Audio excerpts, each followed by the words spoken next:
पिछले 2 सालों का अगर संज्ञान लिया जाए तो सरकारी आंकड़ों के मुताबिक देश भर में करीब 500 से 600 मौतें हुई है आपके अवैध बजरी खनन के कारण।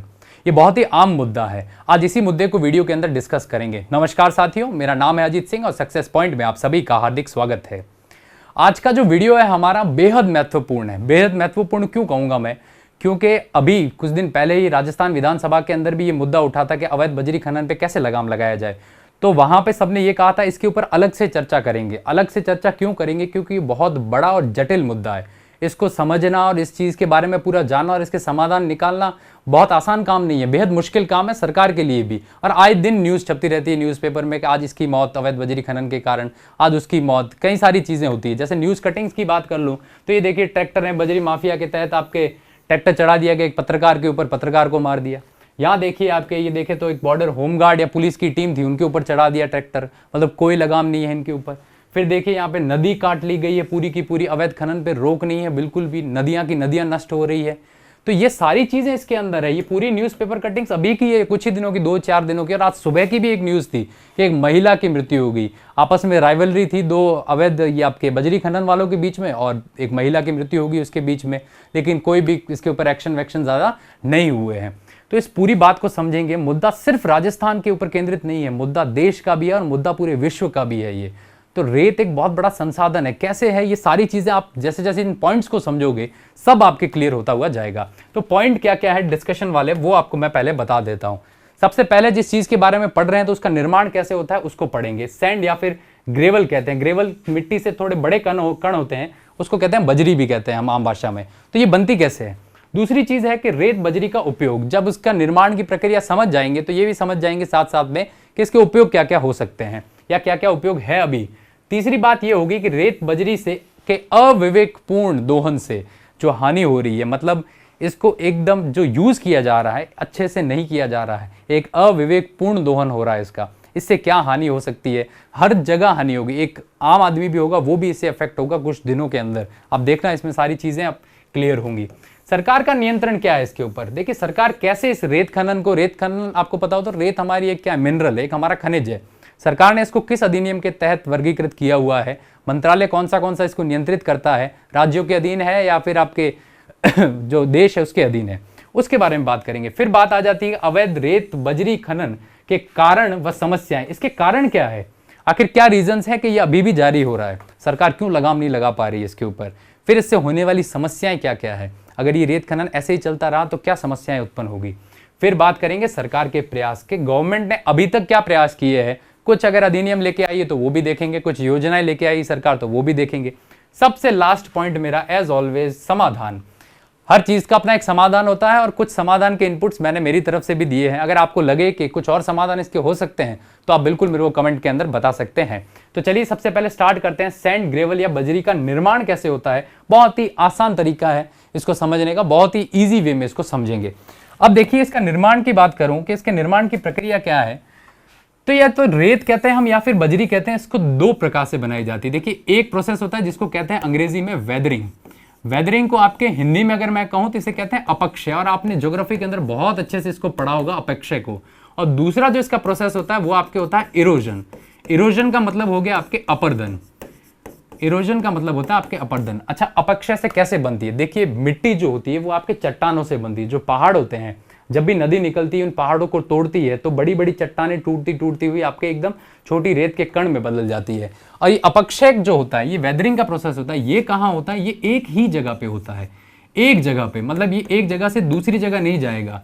जैसे कि कोई पत्थर है मान लो, और उस पत्थर के ऊपर कुछ क्रियाएं हो रही है। क्या क्रियाएं हो रही है, कोई भी पत्थर है, कोई चट्टान है, उसके ऊपर कुछ क्रियाएं हो रही है।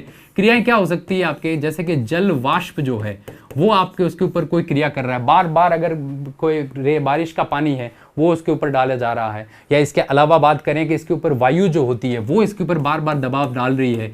तो ये बार बार जब वायु इसको काटेगी, जब जल वाष्प इसको काटेगा, तो इन सारी चीजों के कारण, इसके अलावा कई सारे रासायनिक क्रियाएं भी होती है इसके अंदर। ये सारी रासायनिक क्रियाएं, ये सारे जल वाष्प, ये वायु, ये सब जब इसको काटेंगे तो ये पत्थर बेचारा टूट के छोटे छोटे कणों में बदल जाएगा, और इन्हीं कणों से आपके रेत या फिर दूसरी चीज जिसे हम बजरी कहते हैं इसका निर्माण होता है। ये तो होता है आपके वेदरिंग प्रोसेस या अपक्षय। ये एक ही जगह होगा, जहां पत्थर है उसके आसपास ही वो चीजें टूटेंगी और उसको बनेंगी। जैसे उदाहरण के तौर पे अरावली को अगर देखा जाए तो हमने पढ़ा है अरावली के बारे में कि उसका जो उत्तरी हिस्सा है वो आपकी उसकी हाइट कम है, जबकि दक्षिणी हिस्से की हाइट क्या है, ज़्यादा है, क्योंकि उत्तरी हिस्से में आपके ये वेदरिंग वाले प्रोसेस, ये इरोजन वाले प्रोसेस ज़्यादा हुए हैं, वो ज़्यादा आपके हवा के और जल वाष्प के कॉन्टैक्ट में ज़्यादा रहा है, इसीलिए वो आपके धीरे धीरे डिग्रेड हो गया। इसी तरीके से डिग्रेड होकर पत्थरों से टूट के और रेत और बजरी का निर्माण होता है। दूसरा कौन सा, इरोजन। इरोजन में भी सेम वही चीज़, जो भी आपके चट्टान होती है उस चट्टान को आपके क्या किया जाता है, इसी वायु के द्वारा या फिर किसी नदी के द्वारा या फिर कोई भी जल धारा है उसके द्वारा, इनके द्वारा जब इस चट्टान को काटा जाता है, धीरे धीरे छोटे टुकड़ों में बदला जाता है और एक जगह से दूसरी जगह लेके जाया जाता है। ये आपके एक जगह से तोड़ती हुई इसको दूसरी जगह लेकर जाती है, तब जो आपके छोटे कण या रेत का निर्माण होता है, और ये जिस प्रोसेस से रेत या बजरी बनती है इसको कहते हैं हम क्या, इरोजन का प्रोसेस।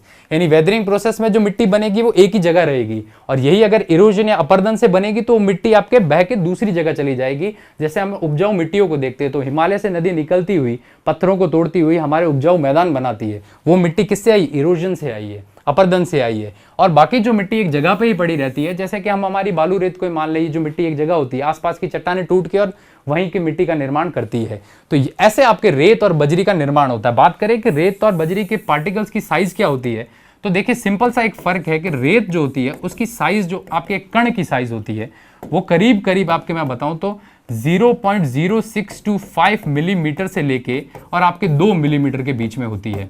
यही बात करें अगर कि बजरी की साइज क्या होती है, तो जहां रेत की साइज खत्म होती है वहीं से आपके बजरी की साइज शुरू होती है। तो करीब 2 mm से लेके और 60 mm का इसका कण होता है, मिलीमीटर का। बहुत ही छोटे बारीक कण होते हैं, बहुत ज्यादा बारीक है आपके ये, तो फिर होगी रेत। और अगर 2 mm से 60 mm के बीच में तो वो हो जाती है आपके क्या, बजरी, या फिर अंग्रेजी में कहते हैं इसको ग्रेवल। और बात करें कि इसके अंदर क्या पाया जाता है, तो देखिए इसीलिए इंपॉर्टेंट है, इसके अंदर सिलिकॉन डाइऑक्साइड पाया जाता है। अगर बात करूं सिलिकॉन डाइऑक्साइड की, इस रेत और बजरी दोनों के अंदर करीब करीब 80 से 95% तक सिलिकॉन डाइऑक्साइड होता है, इसीलिए ये बहुत ही इंपॉर्टेंट हो जाती है।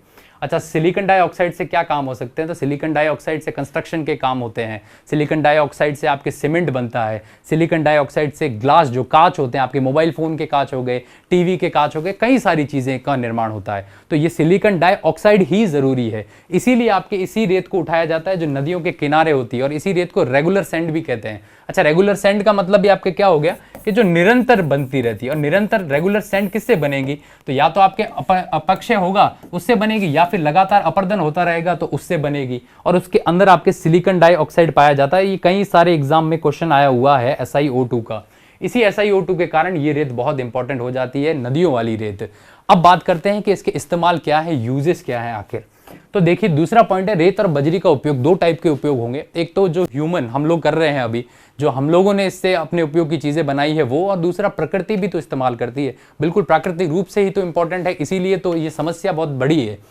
तो ह्यूमन की बात करें तो कंस्ट्रक्शन में बहुत ज्यादा काम आती है ये। कंस्ट्रक्शन, आपके जो घर बन रहे हैं, आपका अगर रोड का निर्माण हो रहा है, रेलवे का निर्माण हो रहा है, कई सारी आपकी बिल्डिंग वगैरह, इस सभी कंस्ट्रक्शन में इसी बजरी का उपयोग होता है। क्यों? क्योंकि इसके अंदर सिलिकॉन डाइऑक्साइड पाई जाती है। दूसरा, सीमेंट बनाने में भी इसका इस्तेमाल होता है, क्योंकि करीब करीब सीमेंट में भी 20 से 30% आपकी क्या होती है, यही सिलिकॉन डाइऑक्साइड जो इस रेत और बजरी के अंदर होती है। ग्लास बनाने में भी काम आता है, ग्लासेस जो आप कांच वगैरह देखते हो, वो सारे आपके मोबाइल फोन जिस स्क्रीन पे आप देख रहे हो उसको बनाने में भी कहीं ना कहीं आपकी इसी बजरी या रेत का इस्तेमाल होता है। तो ग्लासेस का भी इस्तेमाल, रेल, रोड, ब्रिज का भी। इसके अलावा स्पोर्ट्स के प्लेग्राउंड अगर आपने देखे हैं कि जैसे गेम पोलो का गेम होता है, इसके अलावा गोल्फ के गेम होते हैं, इन सभी के स्पोर्ट्स के प्लेग्राउंड बनाने में भी इसका बहुत योगदान है। ये रेत बहुत काम आती है।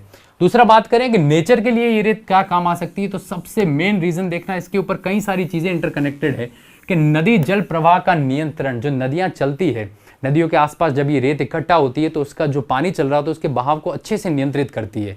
और जब उस रेत को हटा दिया जाता है तो नदियां अपना रास्ता बदल देती है, पानी एक जगह से दूसरी जगह फ्लो करने लग जाता है, जिसके कारण बाढ़ जैसी समस्याएं भी उत्पन्न होती है। आपने असम में ब्रह्मपुत्र वाली नदी है, उसके अंदर हर साल बाढ़ आती है। कारण क्या है? एक कारण ये भी उसके पीछे कि आसपास की बजरी, रेत वगैरह को और पेड़ों को काट के इतना अलग कर दिया गया है कि पानी के पास में कोई रास्ता ही नहीं बचा, लोगों के घरों के अंदर घुसता है वो सीधा पानी।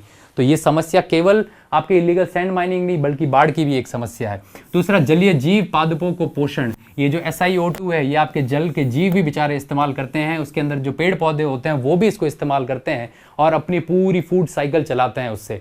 और पूरी नदी का एक पारिस्थितिकी तंत्र बनता है इसी आपके मिट्टी के कारण, क्योंकि इसके अंदर सिलिकॉन डाइऑक्साइड होता है। इसके अलावा जलीय जीवों के प्राकृतिक आवास भी इसके ऊपर खूब होते हैं, कई सारे छोटे छोटे कीटनाशक वगैरह, तो उनके विचारों के आवास भी इसके ऊपर है। फिर बात करें भू जल पुनर्भरण, बहुत ही इंपॉर्टेंट, ये बहुत बड़ी समस्या भी देश के अंदर चल भी रही है। आपने अगर अक्सर आए दिनों में सुना होगा, या आपके खुद की अगर कोई ट्यूबवेल वगैरह या फिर आपके कोई ऐसे है तो उसमें आपने देखा होगा निरंतर पानी का स्तर जो है वो गिरता जा रहा है उसके अंदर। वो क्यों गिर रहा है? वो सिर्फ इसी कारण गिर रहा है कि वापस उसको भरने के लिए जो ये मिट्टी का इस्तेमाल होता है, ये मिट्टी उस पानी को अंदर की तरफ धकेलती है, ये मिट्टी खुद ही गायब हो रही है धीरे धीरे। और उससे एक बहुत बड़ी समस्या आपके क्या उभर रही है, ये भूजल का पुनर्भरण। और ये नहीं हुआ तो आने वाले समय में पानी का भी एक बहुत बड़ा संकट झेलने वाले हैं हम लोग, वैसे भी अभी भी झेल रहे हैं। फिर आपके नदी पारिस्थितिकी तंत्र, अब देखिए जब ये जीव है, ये पादप है, ये सारे इसके तहत पनपते हैं, पूरे प्रवाह को नियंत्रित करता है, तो सीधी सी बात है पूरी नदी के पारिस्थितिकी तंत्र को भी नियंत्रित करेगा। फिर बात करेंगे जल को स्वच्छ रखना, पूरे वाटर को फिल्टर करने का काम भी करता है ये। पानी जो होता है उसको फिल्टर करके और फिर आपके कहाँ ग्राउंड के अंदर भेजता है उसको, तभी हम कहते हैं ना नीचे से निकला हुआ ज्यादातर पानी आपके मीठा होता है, क्योंकि ये फिल्टर हो जाता है इसी मिट्टी के कारण, इसी बजरी के कारण, और मिट्टी को उपजाऊ भी बनाता है। सिलिकॉन डाइऑक्साइड होता है इसके अंदर। और इसके अलावा हमने अक्सर पढ़ा भी है ज्योग्राफी के अंदर कि नदियां जो मिट्टी लेकर आती है अपने साथ में, जो मैदान बनाती है वो उपजाऊ मैदान होते हैं, उस मैदान के अंदर यही मिट्टी होती है। और जो बड़े कण होते हैं वो बजरी होती है, उसका इस्तेमाल कर लिया जाता है कई सारी चीज़ों के लिए, लेकिन ज़्यादा दोहन करना इसका इन सभी चीज़ों के लिए एक बहुत बड़ा नुकसान है। और जब ये प्रकृति को नुकसान पहुंचाएगा तो आपके इंसान को भी नुकसान पहुंचाएगा। तो ये तो सारे इसके उपयोग हो गए, मानव क्या उपयोग करता है और नेचर क्या करता है। अगले पॉइंट में देखते हैं कि इसके दोहन से क्या क्या हानियां होती जा रही है, कि आखिर अगर इसका अविवेकपूर्ण तरीके से हम लोग इस्तेमाल करेंगे, एक्सेसिव यूज़ करेंगे इसका, तो कहीं ना कहीं नुकसान भी तो झेलने पड़ेंगे, और नुकसान झेल भी रहे हैं हम। जैसे कि पहला, नदियों के तटों में कटाव। जब ये नदियों के तट कटते हैं तो इसी से आपके बाढ़ जैसी समस्याएं उत्पन्न हो जाती है, लोगों के घरों के अंदर पानी घुस जाता है। असम में आने वाली बाढ़, चेन्नई में आने वाली बाढ़, या फिर राजस्थान के भी कुछ क्षेत्रों में कभी कभार जो बाढ़ आ जाती है, उसमें कहीं ना कहीं ये चीज़ें बहुत जिम्मेदार। हम देखते हैं नदी में बहाव आ गया एकदम से, वो बहाव एकदम से नहीं आया, वो हमने ये सारी चीज़ें यहाँ से हटाई है, इसीलिए वो बहाव आए हैं और पानी घरों के अंदर घुस रहा है। दूसरी चीज़, नज़दीकी समुद्र से नदियों में खारे पानी का प्रवेश को, जैसे कि अगर उसको हटाते हैं, कई नदियाँ ऐसी है जो मुहाने जिनके समुद्र के अंदर खुलते हैं, उसके आसपास ये मिट्टी बहुत ज़्यादा होती है, उस मिट्टी को अगर हटा दें हम तो जो खारा पानी होगा समुद्र का वो नदी के अंदर घुस जाता है और उस नदी को ही पूरा का पूरा खारा कर देता है, वो पानी पीने लायक भी नहीं बचता। ऐसा साउथ इंडिया में कई जगह देखा गया है, केरला में, तमिलनाडु में, इसीलिए साउथ इंडिया में सबसे पहले इनके ऊपर रोक लगा रहे हैं। क्या है उसकी भी बात करेंगे साउथ इंडिया की। अत्यधिक खनन से नदी के ऊपर पुल, रोड, संरचना इनको भी कमज़ोर बनाती है। जब ज़्यादा खनन करोगे तो उसकी जो बेसिक स्ट्रक्चर, उसकी जो नींव है नदी की, वही हिल जाएगी। तो जिसके ऊपर आपका पुल बना हुआ है या आपकी रोड बनी हुई है या आपका रेलवे बना हुआ है वो भी तो हिलेगा। उससे आपने देखा होगा कई बार नदियों के ऊपर बड़े हुए जो पुल होते हैं या ब्रिज होते हैं वही गिर जाते हैं। वो कैसे गिरते हैं? वो इसी से तो गिरते हैं। ये आसपास की नदी का जो बेस है जो उसको स्ट्रॉन्ग करता है उसको तो हमने हटा दिया, तो पीछे बचेगा क्या? फिर वो पुल नीचे ही गिरेगा, कहाँ जाएगा? नींव भी उसकी कमज़ोर हो गई। इसके अलावा और भी चीज़ें हैं। जलीय जीव पादपों के लिए पोषक तत्व जो होते हैं वो खत्म होते जा रहे हैं। अगर हम सिलिकॉन डाइऑक्साइड को वहाँ से निकाल लेंगे तो वो अपना भरण पोषण कहाँ से करेंगे? अगर उनको कुछ मिलेगा ही नहीं खाने के लिए तो उनकी खाद्य श्रृंखला भी तो बाधित होगी। जो फूड वेब हम पढ़ते हैं साइंस के अंदर, ये फूड वेब क्या होती है, खाद्य श्रृंखला वगैरह पढ़ते हैं, तो इनको भी तो नुकसान होगा कहीं ना कहीं। जब एक आधा इनमें से कोई भी जीव नष्ट हो जाए तो बाकियों की पूरी साइकिल टूट जाएगी और उससे पूरी नदी का पारिस्थितिकी तंत्र बिगड़ जाता है। फिर बात करें भूमिगत जल, अभी हमने बात की कि ये उसको भरता है और अगर ये नहीं होगी मिट्टी कहीं पे भी तो उसको भरण भी कैसे होगा, भूमि के अंदर जल कैसे फिल्टर होके जाएगा, वो भी एक बहुत बड़ी समस्या है। तो भूमिगत जल को तो हम देख ही रहे हैं, कई कुएं या कई सारे ऐसे ट्यूबवेल जो आपके 100-150 फीट पे पहले पानी निकलता था, आज 1000-1500 फीट पे वहाँ पानी आता है। तो उसमें एक समस्या आपके बजरी खनन भी है। इसके अलावा जलीय जीवों के प्रजनन क्षेत्र में अवरोध, जो जलीय जीव होते हैं वो प्रजनन करते हैं इन सारी जगहों पे। ये जो आपके रेत होती है नदी के आसपास, समुद्र के आसपास की, इन्हीं के ऊपर प्रजनन करते हैं। जैसे कि एग्जांपल दूं तो ऑलिव रिडले कछुए, ये आपके कहाँ से दक्षिणी अमेरिका वगैरह से होते हुए भारत की तरफ आते हैं और फिर भारत में उड़ीसा में जो गिर माता है वहाँ पे प्रजनन का काम करते हैं। अगर उन जगह से हम लोग ये सारी चीज़ें हटा दें, इस मिट्टी को हटा के अलग कर दे तो उनको वो कभी वातावरण ही नहीं मिल पाएगा और कभी उनका प्रजनन भी पॉसिबल नहीं हो पाएगा। तो ये बहुत बड़ा नुकसान है ये भी।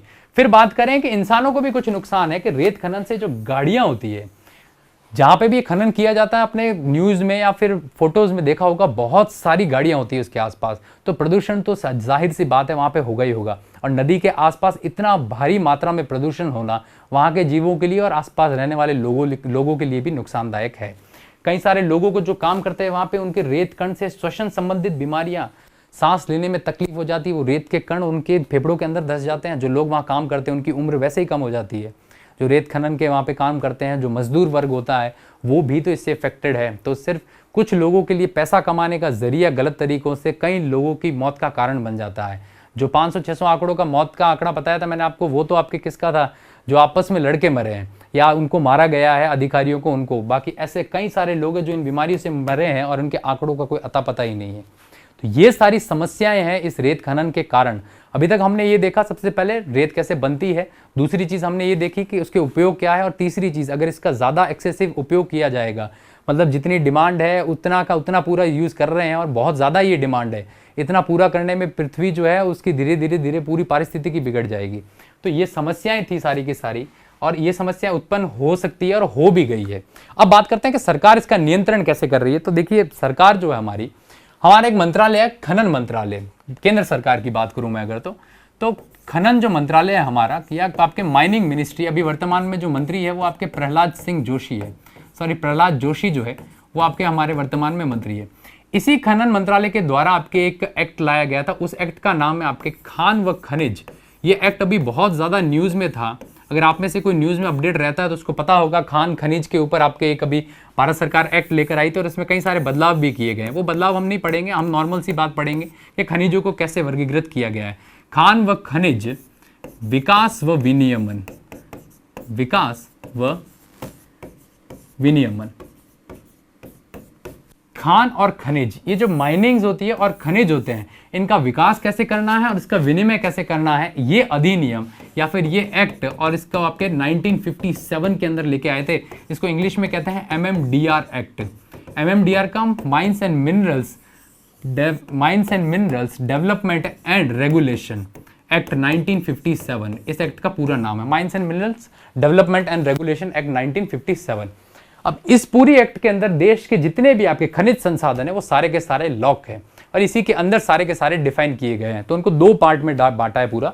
दो पार्ट कौन से आपके, तो एक देखिए खनिज वाला जो पार्ट है, इसमें एक तो ये लोग कहते हैं कि एक होते हैं मेजर मिनरल्स या फिर आपके मेजर खनिज या बड़े खनिज। मेजर मिनरल्स कौन से आ जाते हैं, तो मेजर मिनरल्स आपके आ जाते हैं जैसे कि आपके आयरन हो गया, लोहा हो गया, इसके अलावा यूरेनियम हो गया। आपके यूरेनियम एक मेजर मिनरल है। यूरेनियम के अलावा थोरियम हो गया जो हम ऊर्जा प्लांट हथियार बनाने के लिए इस्तेमाल करते हैं। इसके अलावा आपकी बात करें तो एल्यूमिनियम जो होता है वो भी आपके मेजर मिनरल है। फिर आपके जो कोयला आता है, कोल, ये भी आपके एक मेजर मिनरल है। तो इन्होंने कहा ये सारे मेजर मिनरल है। मेजर मिनरल का मतलब हो गया कि आपके इनका उपयोग बहुत ज़्यादा होता है हमारे यहाँ पे देश में। तो ये कहीं ना कहीं बहुत ज़्यादा उपयोग होते हैं और थोड़ी कम क्वांटिटी में पाए जाते हैं नेचर के अंदर, इसलिए इनको मेजर मिनरल कहा जाता है और इंडस्ट्रीज ज़्यादा से ज़्यादा इनके ऊपर डिपेंड करती है। दूसरा पार्ट कौन सा इन्होंने डिवाइड किया है, तो दूसरा पार्ट जो आ जाता है, यही सारी कहानी है। दूसरे पार्ट के अंदर आ जाते हैं माइनर मिनरल्स। ये माइनर जो खनिज है या फिर मिनरल्स है, इसी माइनर खनिज के अंदर आपके इसी एक्ट की बात करूं, इसी अधिनियम का जो सेक्शन 3E है, इसके तहत ये कहा गया है कि रेत हो गई या फिर आपके जो बजरी हो गई, ये कैसा है, एक माइनर मिनरल है। ये मेजर मिनरल नहीं है, ये एक माइनर मिनरल है। और इन सभी मेजर मिनरल को कौन कंट्रोल करता है, तो इन सबको तो हमारी केंद्र सरकार कंट्रोल करती है। ये सारे के सारे अगर कहीं पे मिल रहे हैं तो उसका कंट्रोल पूरा का पूरा केंद्र सरकार के ऊपर।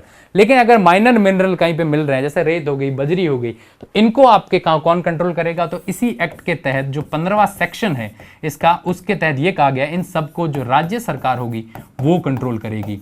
यानी कि आपके जो रेत या बजरी का काम हो गया, इसको कंट्रोल कौन करेगा, इसका जो आपके विकास करने का कार्य है, इसके विनियमन का जो कार्य है वो कौन करेगी, तो राज्य सरकार करेगी। मतलब राजस्थान के अंदर कहीं पे रेत या बजरी का काम हो रहा है तो उसको कंट्रोल कौन करेगा, पूरा का पूरा उसको राज्य सरकार कंट्रोल करेगी। मॉनिटरिंग तो सेंट्रल गवर्नमेंट की रहेगी, नो डाउट, सेंट्रल गवर्नमेंट उसके ऊपर मेन तो है ही, मॉनिटर तो वो पूरा करेगी। लेकिन किस किस को खान देनी है, कहाँ कहाँ से लेना है, क्या पैसा क्या टैक्स लगाना है, ये सारी चीज़ों में राज्य सरकार आपके थोड़ी स्वतंत्र है। और ये सेक्शन 15 के तहत, कौन से एक्ट के तहत, खान व खनिज एक्ट विकास अधिनियम एक्ट 1957 के तहत, तो हमने देखा रेत बजरी एक माइनर मिनरल है सेक्शन 3E के तहत, और अधिनियम कौन सा, ये वाला, और ये अधिनियम किसका है, तो खनन मंत्रालय का अधिनियम है।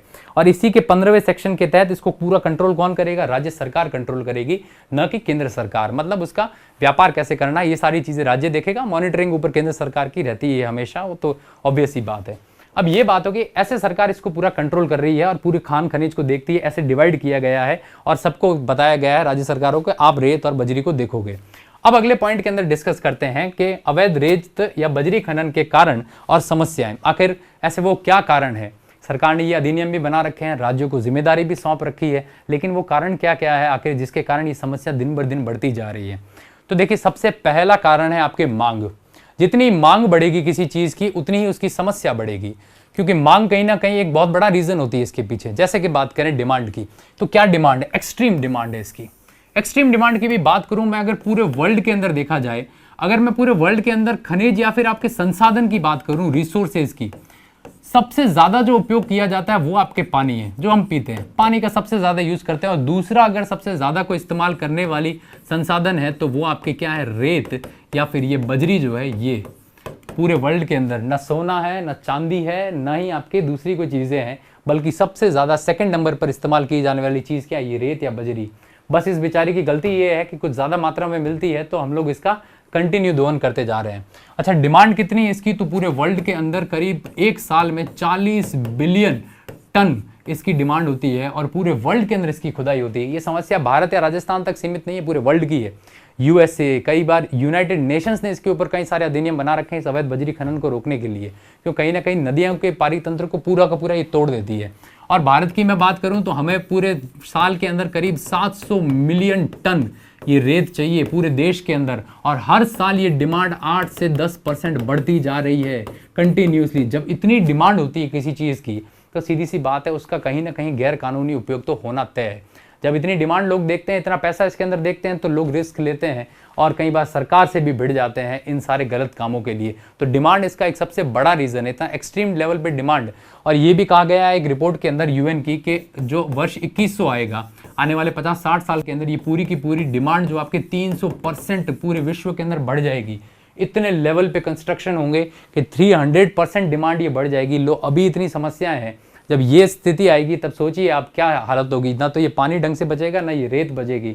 रेत के भाव भी आपके सोने से भी महंगे हो जाएंगे और करीब करीब ये भी कहा गया है इस रिपोर्ट में, यूएन की रिपोर्ट है एक, और 400% तक इसके दाम बढ़ जाएंगे पूरे विश्व के अंदर। देखिए रेत की बात कर रहे हैं, जो आम रेत नदी के किनारे होती है उसकी। तो मेन इसका डिमांड रीजन है। जब डिमांड बहुत ज्यादा है तो लोग लीगल इलीगल सारे तरीके इसके लिए अपनाते हैं।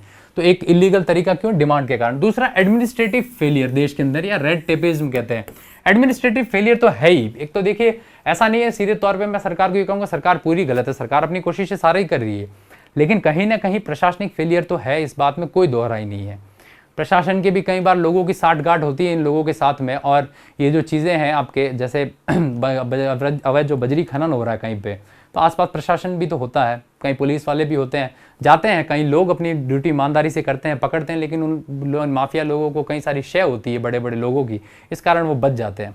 तो कहीं ना कहीं आपके ये रेड टेपिज्म का रेड टेप का मतलब होता है आपके डिले करना प्रोसेस के अंदर, जो आपके बार बार डिले होती है प्रोसेस के अंदर। मतलब मामला हो गया, फिर कोर्ट में जाएगा, फिर वापस उस मामले को उसको बरी कर दिया जाएगा, फिर वो अपना वही काम करना चालू कर देगा। तो ये जो डिले होता रहता है बार बार प्रोसेस के अंदर, ये और बढ़ावा देता है। लोगों को लगता है क्या फर्क पड़ जाएगा, जेल में चले जाएंगे 4 दिन के लिए, फिर वापस आ जाएंगे, फिर कमाने लग जाएंगे। ये एक बहुत गलत मेंटेलिटी लोगों को होगी। पैसों के चक्कर में नेचर की जो बर्बादी कर रहे हैं, इसको हम सब झेलेंगे आने वाले समय में अगर ये चीजें रोकी नहीं गई। तीसरा, lack of technology to monitor. देखिए सरकार के पास में इतनी बड़ी कोई टेक्नोलॉजीज नहीं है जिसको मॉनिटर कर सके। आसपास के क्षेत्रों को देखने के लिए सरकार के पास में सैटेलाइट की पूरी इमेजेस होनी चाहिए जो उसको मॉनिटर करे कि इस नदी के अभी 2 दिन पहले जो लाइसेंस के तहत कहा गया था, सरकार उसको देखे कि भाई लाइसेंस के तहत हमने कहा था इतने इतने क्षेत्र में होनी चाहिए। अब उसी की वापस 2 दिन बाद की इमेजेस देखे तो सही में उतने ही क्षेत्र में हुई है या फिर उससे ज्यादा हुई है। तो ऐसे मॉनिटर सरकार करे। इतनी एडवांस में टेक्नोलॉजीज अभी हमारे पास में है नहीं, तो उसकी खबर जब तक मिलती है तब तक कई सारे काम तो वहां पे अवैध रूप से कर दिए जाते हैं। तो ये लैक ऑफ टेक्नोलॉजी, इसके अलावा लैक ऑफ अवेयरनेस है। और ये वीडियो इसीलिए मैंने बनाया है क्योंकि लैक ऑफ अवेयरनेस, हमें लगता है अवैध बजरी के 1500 रुपये ज़्यादा देने से क्या फ़र्क पड़ जाएगा, हमारा तो काम हो रहा है। लेकिन हमारे इस काम के चलते हुए धीरे धीरे जिस और हम बढ़ रहे हैं वो एक विनाशकारी दौर है जो आने वाला समय है। अभी कोविड का दौर भी पूरा विनाशकारी है, और सेम आने वाले टाइम में अगर रेत नहीं बचेगी तो पानी की समस्या होगी, और पानी की समस्या होगी तो वही वापस विश्व युद्ध की जैसी स्थितियां वापस उत्पन्न हो जाएगी। तो लोगों में अवेयरनेस की कमी है, टेक्नोलॉजी सरकार के पास नहीं है, एडमिनिस्ट्रेटिव फेलियर है, एक्सट्रीम लेवल पे डिमांड है इसकी, इसीलिए ये सारे तंत्र जो होते हैं वो चलते रहते हैं। अफसरों की और आपके क्या कहें अवैध माफिया लोगों की नेक्सस चलता है पूरा का पूरा, जो इस पूरी चीज़ों को देखता है। फिर आते हैं अगली बात करते हैं छठे पॉइंट के ऊपर। छठा पॉइंट क्या है कि सरकार के प्रयास क्या क्या है। देखिए सरकार अपने लेवल पे सारे प्रयास विचारी करती है, ऐसा नहीं है कि अगर 100 नेता है तो सारे के सारे ऐसे हैं। हाँ 2-4 ऐसे लोग होते हैं, हर जगह होते हैं, जो आपके इन लोगों को शय देते हैं, और इसी के कारण ऐसे काम बहुत ज़्यादा अधिक होते हैं अवैध माफिया कारण। सरकार 2015 के अंदर एक आपकी योजना लेकर आई थी भारत सरकार, उसमें यह कहा था प्रधानमंत्री खनिज क्षेत्र कल्याण योजना। इस योजना के तहत ये कहा था सरकार ने, क्या देखिए कहीं पे भी खनिज का अगर हो रहा है तो सरकार उसके लिए लाइसेंस देती है। ये लोग बिना लाइसेंस के ही काम कर रहे हैं, लेकिन सरकार ने ये कहा कि अगर लाइसेंस के तहत अगर किसी क्षेत्र के अंदर खनिज निकाले जा रहे हैं, रेत निकाली जा रही है, यूरेनियम, थोरियम, कुछ भी निकाला जा रहा है, तो वहां के जो लोग होंगे उन लोगों को, या फिर जो आम आदमी हो गए या वहां के लोग हो गए, वो जो मजदूर लोग हो गए उस क्षेत्र के, कौन से जहां पे ये खनन हो रहा है, उनका कल्याण करने के लिए सरकार कार्य करेगी। मतलब अगर वो लोग इस पूरे क्षेत्र से कहीं खनिज जैसे कोयला निकलता है तो उसके आसपास का क्षेत्र पूरा डस्टी एरिया होता है, आपने देखा होगा उस क्षेत्र के आसपास कई सारी डस्ट उड़ती रहती है, लोगों को बीमारियां होती है। तो सरकार कह रही है कि इस योजना के तहत पैसे देके हम अच्छे मेडिकल की सुविधाएं वहाँ करेंगे, शिक्षा की सुविधाएं वहाँ पे करेंगे, ताकि उस जगह का भी अपना विकास हो। हम मैंने 2-3 दिन पहले कोई वीडियो मरु प्रदेश के बारे में बताया था, राजस्थान के अंदर जो कुछ डिमांड काफ़ी टाइम से चल रही है मरु प्रदेश की, तो उसमें भी बताया था कि ये मरु प्रदेश की डिमांड में यही चीज़ थी कि हमारे यहाँ से खनिज वगैरह तो बहुत ज़्यादा निकल रहे हैं, लेकिन उसके मुकाबले इस क्षेत्र का विकास नहीं हो रहा है, इसीलिए लोग थोड़ा मरु प्रदेश के ऊपर भी ध्यान दे रहे हैं। 2015 में ये आई थी। इसके अलावा सरकार ने क्या किया है, तो सरकार ने एक सिस्टम लगाया था, mining surveillance system. Mining surveillance system, surveillance का मतलब सर्वे करना। एक उपग्रह था, एक सैटेलाइट थी, हालांकि इतनी ज़्यादा इफेक्टिव नहीं है अभी, फिर भी कई सारी चीज़ों में काम आती है। ये सैटेलाइट थी और इससे क्या थोड़े बहुत गवर्नमेंट मॉनिटर करती थी, कुछ एरियाज को मॉनिटर कर पाती थी, ज़्यादा एरियाज को मॉनिटर ये लोग भी नहीं कर पाते थे। तो ये एक थोड़ा इफेक्टिव तरीका है और इसके लिए धीरे धीरे सरकार और आगे प्रयास भी कर रही है। फिर एक और सिस्टम आ जाता है, सरकार ने एक और सिस्टम किया था, mining tenement system. Mining tenement system के तहत क्या हो सकता है कि आपके जैसे माइनिंग टेनेमेंट सिस्टम में क्या कि एंड टू एंड आपके उसके ऊपर निगरानी की जाएगी। एंड टू एंड निगरानी क्या होती है, जैसे आप व्हाट्सएप चैट पढ़ते हो, अपनी एंड टू एंड लिखा आता है उसके अंदर, एंड टू एंड इंक्रिप्शन या एंड टू एंड। ये एंड टू एंड निगरानी का मतलब क्या है कि जहां पे भी इस अवैध रेत खनन का आपके उत्खनन कर रहे हैं, उस जगह से सरकार निगरानी करनी चालू करे। उत्खनन के बाद में इसका क्या किया जाएगा, ट्रांसपोर्ट किया जाएगा, तो ट्रांसपोर्ट के ऊपर सरकार पूरी की पूरी निगरानी रखे। ट्रांसपोर्ट के बाद में ये जहां पे भी रेत बजरी जहां पे भी खाली की जाएगी या जहां इसका इस्तेमाल या यूज किया जाएगा, उस इन सारे के सारे पूरे प्रोसेस के ऊपर सरकार क्या करे, मॉनिटर करे। इस पूरे प्रोसेस को मॉनिटर करने को ही कहते हैं माइनिंग टेनेमेंट सिस्टम, ये MTS कहते हैं इसको। ये MTS सिस्टम हो जाता है और ये MSS सिस्टम हो जाता है। 2-3 बार कई परीक्षाओं में ये पूछा है, MSS सिस्टम और MTS सिस्टम। ये लगभग 2017 के आसपास इस सैटेलाइट को इन्होंने स्टार्ट किया था। और एंड टू एंड सिस्टम में क्या, जहां से उत्खनन हुआ है वहां से लेकर और जहां इसका इस्तेमाल हो रहा है, इस पूरे रास्ते पे इसकी पूरी निगरानी रखना। तो ये कुछ प्रयास है सरकार के जो सरकार कर रही है, तो सरकार ने किए भी हैं, लेकिन फिर भी अभी इन चीज़ों के ऊपर कहीं पे भी लगाम दिखती हुई ज़्यादा नज़र नहीं आ रही है हमें। और आए दिन ये न्यूज़ में आता है, सुबह भी मैंने आपको बताया जैसे न्यूज़ में था, ये अवैध बजरी खनन के कारण लोगों की मृत्यु हो रही है। तो हमने 6 पॉइंट यहाँ पे क्लियर कर लिए और 6 पॉइंट में सबसे पहले बजरी क्या सैंड बनती कैसे हैं, फिर उसके बाद उसके यूज़ क्या क्या है, फिर उसके बाद अगर उसको एक्सेसिव यूज़ करेंगे तो उससे नुकसान क्या क्या है, फिर हमने देखा कि सरकार उसको कैसे रेगुलेट करती है, किस अधिनियम के तहत, वो देखा। फिर हमने देखा कि इसके बारे में क्या क्या चीज़ें हैं और इसको कैसे नियमित किया जाता है। फिर हमने देखा कि आपके सरकार इसके लिए प्रयास क्या क्या कर रही है, जो सरकार जो कुछ आपकी योजनाएं लेके आई वो। अब सबसे अंतिम बात आ जाती है कि समाधान क्या हो सकते हैं। देखिए हमने ये भी चीज़ें डिस्कस कर ली कि आपके क्यों हो रही है ज़्यादा, क्योंकि डिमांड्स बहुत ज़्यादा है। इसके अलावा एडमिनिस्ट्रेटिव फेलियर तो है ही है कहीं पे, तो जहाँ डिमांड ज़्यादा है वहाँ इलीगल काम ज़्यादा है। अब समाधान क्या हो सकते हैं, तो देखिए मेरी राय में अगर माना जाए तो एक समाधान तो आपके एम सैंड है। अब ये एम सैंड क्या होती है, एम का मतलब होता है मैन्युफैक्चर्ड सैंड, ये एम सैंड का मतलब होता है मैन्युफैक्चर्ड सैंड। और मैन्युफैक्चर्ड सैंड, एम हो गया आपके मैन्युफैक्चर। मैन्युफैक्चर का मतलब क्या होता है, आपके उत्पादन करना, और सैंड का मतलब हो गया रेत। एम सैंड का उत्पादन कैसे होता है, तो देखिए कोई बहुत बड़े बड़े जो पहाड़ होते हैं ग्रेनाइट के, आपके ये ग्रेनाइट के कई सारे ऐसे पहाड़ होते हैं, इनको क्या किया जाता है, क्रशर जो होता है, इस क्रशर के माध्यम से पूरा तोड़ा जाता है। इन पत्थरों को तोड़ के ग्रेनाइट से और धीरे धीरे आपकी ये ऐसी मिट्टी बना दी जाती है। और ये पूरा का पूरा काम कैसे होता है आपके, तो प्राकृतिक तरीके से नहीं होता है, इंसान करता है पूरा। इससे एम सैंड का निर्माण होता है, इसको एम सैंड या मैन्युफैक्चर सैंड कहते हैं, जिसको आपके ग्रेनाइट से बनाया जाता है। ग्रेनाइट के पत्थरों को पूरा तोड़ के और इसका एकदम बारीक कण कर दिए जाते हैं रेत और बजरी के हिसाब से। फिर उस रेत और बजरी को आप कंस्ट्रक्शन में आराम से यूज कर सकते हो, आप इसको कंस्ट्रक्शन में यूज कर सकते हो। इसके अलावा आप इसके अंदर जो निर्माण होते हैं इससे, वो सारे यूज कर सकते हो। और कंस्ट्रक्शन में सबसे बड़ी बात ये होती है, इसको यूज करने के साथ में पानी बहुत कम उपयोग में लेना पड़ता है, बहुत कम मात्रा में, तो कम मात्रा में और सेम रिजल्ट देती है लगभग। जो आपके नदी के आसपास का तंत्र के जो आपके रेत होती है वो सेम रिजल्ट ये एम सैंड भी देती है। लेकिन इसको बनाते कैसे, पत्थर जो पहाड़ होते हैं उनको तोड़ के। तो पहाड़ तो ऐसे कई सारी जगहों पे है जिनको अगर थोड़ा बहुत तोड़ भी दिया जाए अगर कंस्ट्रक्शन के लिए तो इतना फर्क नहीं पड़ेगा, लेकिन नदी के ऊपर बहुत ज्यादा फर्क पड़ेगा। है पहाड़ से भी नुकसान, लेकिन इतना बड़ा कोई नुकसान नहीं है। और बात करें कि दक्षिण भारत में कर्नाटका में इस चीज को सबसे पहले शुरू कर दिया गया था। कर्नाटका सरकार ने तो पूरी की पूरी रोक लगा दी इसके ऊपर। कर्नाटका सरकार ने यह कहा है कि अगर नदी के आसपास भी कहीं पे भी किसी ने कोई अवैध बजरी खनन किया तो उसके ऊपर तुरंत प्रभाव से एक्शन लिया जाएगा। और सरकार ने अल्टरनेट क्या दिया है, ये एम सैंड का, कि आप आसपास की चीजों के लाइसेंस ले लो और जाके वहां पे जो ग्रेनाइट के पत्थर हैं उनको तोड़ के उससे जो मिट्टी बनती है उसका इस्तेमाल कंस्ट्रक्शन में आप कर सकते हो, लेकिन नदी के आसपास की जगह के हाथ भी नहीं लगाओगे। तो ये एम सैंड एक ऑप्शन हो सकता है, इजीली आराम से कहीं पे भी मिल जाती है। जो छोटे मोटे कहीं पे भी आसपास अगर पहाड़ होते हैं तो उसको तोड़ के वहां से निकाला जा सकता है। नुकसान इससे भी थोड़े बहुत होंगे, लेकिन नदी की मात्रा में बहुत कम नुकसान होंगे। जबकि नदी अगर पूरी नष्ट होगी तो पानी के तंत्र नष्ट हो जाएंगे, लोग खुद खत्म हो जाएंगे। नदी में बहुत बड़ा नुकसान है। दूसरा क्या है, इफेक्टिव मॉनिटरिंग पॉलिसी। एक ऐसी नीति लेके आए सरकार जिसमें एक अच्छे से मॉनिटरिंग की जाए। राज्य को दे दिया गया है, राज्य कई बार वोट बैंक के चक्कर में इन सारी खान हमारे संसाधनों को नष्ट कर देता है। तो केंद्र सरकार एक ऐसा काम करे इसके अंदर, या राज्य सरकार भी अपने ऊपर एक ऐसे प्रयास करें कि एक ऐसा अच्छा इफेक्टिव मॉनिटरिंग सिस्टम लेके आए। इसके लिए पूरी एक टीम फोर्स गठित करे, जैसे पुलिस का बल होता है वैसे ही इसके लिए एक सेपरेट टीम फोर्स बनाए, ताकि कहीं पे भी अगर किसी अधिकारी के ऊपर हमला हो रहा है, कुछ भी ऐसी चीजें हो रही है, तो उसके लिए अलग से टास्क फोर्स हो और टास्क फोर्स जो आपके इमीडिएट एक्शन ले इन सब चीजों के लिए। तो ये चीज जरूर होनी चाहिए। और मैं मानता हूं एक अलग टीम जब गठित होगी तब थोड़ा उसके ऊपर दबाव ज्यादा पड़ेगा। ये ठीक वैसी बात होगी जैसे यूनाइटेड नेशंस वाली बात हो गई, कि जब लीग ऑफ नेशंस बना था आपके वर्ल्ड वॉर फर्स्ट के बाद में, तो उसके पास अपनी कोई सेना नहीं थी, तो वो कहीं ना कहीं इसी कारण फेल हुआ, क्योंकि उसकी अपनी एक टीम नहीं थी, उसकी एक फोर्स नहीं थी। लेकिन यूनाइटेड नेशंस के पास में अपनी एक फोर्स है, तो इसीलिए थोड़ा बेहतर कर रहा है United states league of Nations के मुकाबले। सेम यहाँ पे जब इसके लिए अलग से टीम बनाई जाएगी, क्योंकि ये समस्या इतनी बड़ी है कि टीम बनानी बेहद जरूरी है। जब ये अलग से सरकार टीम बनाएगी और पूरा वो टीम इसको मॉनिटर करेगी, तब जाके कहीं ना कहीं इसके ऊपर लगाम लगेगा। पुलिस वालों के पास वैसे ही बहुत सारे काम होते हैं और ऊपर से इन सारे काम के अंदर भी डाल दिया जाता है, तो वो इतनी इफेक्टिव नहीं होती है। फिर यूज ऑफ एडवांस टेक्नोलॉजी या फिर सैटेलाइट्स, वही बात आपके जो मैंने अभी कही थी एमएसएस सिस्टम में, कि आपके सर्वेलेंस के लिए क्या किया जाए, एडवांस टेक्नोलॉजीज का यूज किया जाए। इसके अंदर जो आपके इसरो है, हमारा इंडियन स्पेस रिसर्च ऑर्गेनाइजेशन, इसने पहल जरूर की है।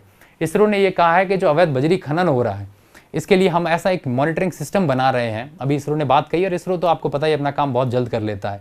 इन्होंने ये कहा है कि हम एक ऐसा पूरा सैटेलाइट बनाएंगे जो देश के अंदर जितने भी खनन का कार्य चल रहा है उसको पूरा का पूरा नियंत्रित करेगा, और हम डेली देखेंगे कि कहाँ पे कितने खनन का कहा गया था और कहाँ कितना खनन हुआ है। जैसे सरकार कहती है कहीं पे अगर आप खनन कर रहे हो तो आपको सिर्फ 3 मीटर का ही गड्ढा खोदना है, लेकिन अगर वहां जाके देखें तो ये करीब 20 से आपके 60 या 20 से करीब 30-40 मीटर तक ये गड्ढे गहरे खोद दिए गए। और इन्हीं गड्ढों 30 से 40 मीटर के इन गड्ढों के अंदर कई बार पानी भर जाता है, और पानी भरने के बाद में कई बार लोग गिर के इसके अंदर मर जाते हैं। कई बार लोग इन गहरे गहरे गड्ढों के अंदर ही सीधा गिर जाते हैं और इसी के अंदर दफन हो जाते हैं। इससे कई सारी मौतें हो जाती है। इसके अलावा लाइसेंस के बिना खनन कर रहे हैं, लाइसेंस का जो एरिया है उससे बाहर खनन कर रहे हैं, तो ये लाइसेंस के जो क्षेत्र है उससे बाहर खनन करना, जितना गड्ढा खोदने के लिए कहा गया उससे अधिक गड्ढा खोदना, इन चीज़ों के ऊपर सर्वेलेंस के लिए सरकारी अफसर तो जाते ही हैं, लेकिन ये कहा है कि सीधा टेक्नोलॉजी का यूज़ करेंगे और सीधा आपके मंत्रालय के अंदर न्यूज़ चली जाएगी इसकी कि ये जो जगह थी यहाँ पे इतना इतना कहा गया था, लेकिन इस क्षेत्र से यहाँ पे ज़्यादा खनन हुआ है, तो उसके ऊपर एकदम इमीडिएट एक्शन लेगा। वो एक्शन कौन लेगा? एक सेपरेट टीम अगर बनाई जाए उसके लिए, वो एक्शन उसके ऊपर लेगी। तो ये कुछ समाधान थे।